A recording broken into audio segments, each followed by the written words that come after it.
चाहिए, अब पटना में दूध गो फ्लैट चाहिए। एक 1 BHK, एक 2 BHK, एक में मैं रहूंगी और एक में जिम करूंगी। ओके जाना? घर दही सोना के सेट चाहिए, पटना में दूध गो फ्लैट चाहिए। अरे एक करे जा, तू जितना खर्चा करेबू हम उतना खर्चा करब। ओकरा खातिर हम भागल ना हई। आ जदि हमरा के छोड़ के गइलू तो बुझ लीह हम संतोष पागल नहीं। बना बुझे ज्यादा तू चिराई उड़न बाज हो तो बुझ ली हम हई रंगा बाज हो।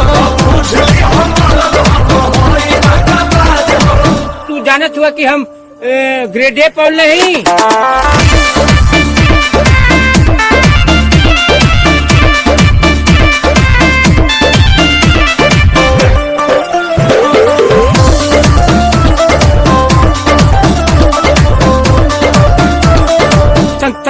संतोष पागल नहीं। पहला बच्चोर हीरो जाना के खर्चा जितना हमसे करही बेरे, तोरा से बेसी हम ले ले बानी सीछा, पीछा छोड़ा नहीं पई बेरे।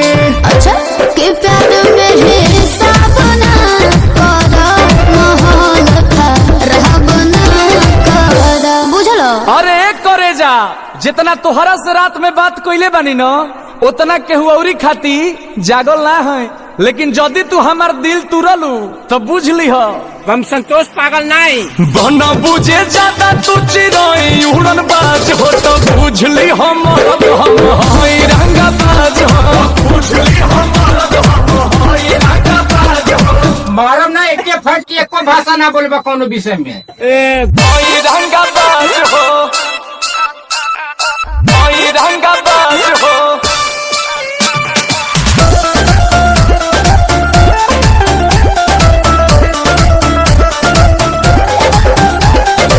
सब लेके प्यारी गदारी जे करबू, अंकुश के देखबू पहदर हो।